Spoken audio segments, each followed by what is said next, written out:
नमस्कार. श्री स्वामी समर्थ. मी अर्चना आणि तुम्ही पाहत आहेत स्वामी भक्ती मराठी. मित्रांनो, स्वामींच्या आपण रोज अनेक सेवा या करत असतो. त्यातलीच एक सेवा म्हणजे स्वामी चरित्र सारामृत. तर स्वामी चरित्र सारामृताचे कोणी नित्यसेवेमध्ये रोज 3 अध्याय पठण करतात, तर कोणी रोज 1 याप्रमाणे पठण करत असतात. तर या ग्रंथाच्या पठणाने खूप असाध्य गोष्टीही साध्य झालेल्या आहेत. आणि त्याचप्रमाणे आज आपण स्वामी चरित्र सारामृताचे 1 मांडी पारायण हे कसे करावे हे आपण या व्हिडिओमध्ये बघणार आहोत. तर संपूर्ण व्हिडिओ बघा आणि जे कोणी नवीन असेल या चॅनलवरती तर सबस्क्राईब करा.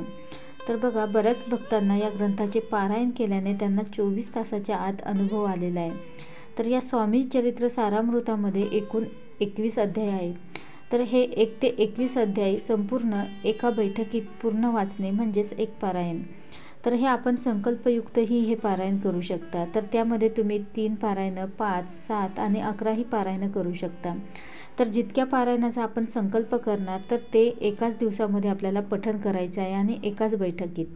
तर त्यालाच आपण 1 मांडी पारायण असं म्हणतो. तर या पारायणामध्ये आपल्याला एक सर्वात मोठा नियम आणि तो म्हणजेच या पारायणामध्ये तुम्ही ज्यावेळी हे पारायण करायला बसणार तर त्यावेळी एकदा बसल्यानंतर जोपर्यंत आपलं सर्व पठण करून होत नाही, आपण जितके पारायणं करणार आहात तर तितके पारायणं जोपर्यंत होत नाही तोपर्यंत आपल्याला उठायचं नाही की कोणासोबत बोलायचं सुद्धा नाही. तर तुम्ही 5, 11 पारायणं करणार असाल तर ते संपूर्ण वाचून झाल्याशिवाय तुम्हाला उठायचं नाही, कोणाशीच बोलायचं नाही. तर हा नियम आपल्याला पाळावाच लागतो. तर हे पारायण कोणत्या दिवशी करायचं, तर हे कोणत्याही दिवशी तुम्ही करू शकता.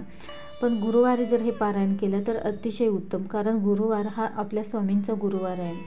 त्यानंतर या पारायणामध्ये तुम्ही पूजा मांडणीही करू शकता किंवा देवघरासमोर स्वामींच्या फोटोसमोर बसूनही तुम्ही हे पारायण करू शकता. आणि जे पूजा मांडणी करणार असतील तर त्यांनी एका पाटावर किंवा चौरंगावर लाल कपडा टाकून त्यावर स्वामींचा फोटो ठेवायचा आहे आणि समोर स्वामी चरित्र सारामृत हे ग्रंथ ठेवायचं आहे, एक दिवा लावायचा आहे आणि फळंही तुम्ही ठेवू शकता.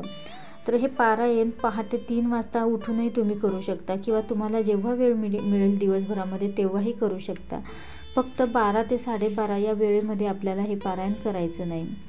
आणि जे संकल्पयुक्त हे पारायण करणार आहे तर त्यांनी संकल्प करूनच या पारायणाला सुरुवात करावी. संकल्प केल्यानंतर आपल्याला आपलं नाव सांगायचं आहे, आपलं गोत्र सांगायचं आहे आणि ज्यांना गोत्र माहीत नाही तर त्यांनी कश्यप गोत्र सांगायचं आहे. तसेच आपली जी काही इच्छा असेल तर ती स्वामींना सांगायची आहे की हे पारायण तुम्ही कशासाठी करतायत हे सांगायचं आहे, किती पारायणं करणार आहात हे पण सांगायचं आहे आणि त्यानंतर पारायणाला सुरुवात करायची आहे. आणि जोपर्यंत पारायण संपूर्ण वाचून होत नाही तोपर्यंत तुम्हाला तुमचं आसन हे सोडायचं नाही किंवा कोणासोबत बोलायचं पण नाही आहे किंवा कोणाकडे बघायचं पण नाही. तर या पारायणाला त्यामुळेच या पारायणाला 1 मांडी पारायण असं म्हणतात. तर कोणाकडे बघायचं पण नाही आणि बोलायचं पण नाही. पारायण चालू असताना पाणी तुम्ही पिऊ शकता आणि पारायण संपल्यावर गोडाचा नैवेद्यही स्वामींना दाखवायचा आहे. तर मनामध्ये कोणतीही शंका न ठेवता आपल्याला या ग्रंथाचे पारायण करायचं आहे. तर नक्कीच तुमचा चांगला अनुभव येईल. तर स्वामींच्या आपण ज्याही कोणत्या सेवा करतो तर त्या संपूर्ण सेवा आपण जेव्हा श्रद्धेने करतो, मनामध्ये कोणतीही शंका न ठेवता आपण या सेवा जेव्हा करतो तर त्याचं फळ हे स्वामी नक्कीच आपल्याला देतात. त्यामुळे कोणतंही पारायण करताना आपण अगदी श्रद्धेने आणि मनात कोणतीही शंका न ठेवता पारायण करावे. स्वामी नक्कीच तुम्हाला त्या पारायणाचं नक्कीच फळ देतील. त्यामुळे हे पारायण करतानाही कोणतीही मनामध्ये शंका न ठेवता अगदी श्रद्धेने हे पारायण करा. नक्कीच तुमच्या ज्या मनातील इच्छा असतील तर त्या नक्कीच पूर्ण होतील. व्हिडिओ जर आवडला असेल तर लाईक करा, कमेंट करा, शेअर करा आणि सबस्क्राईब करा. श्री स्वामी समर्थ.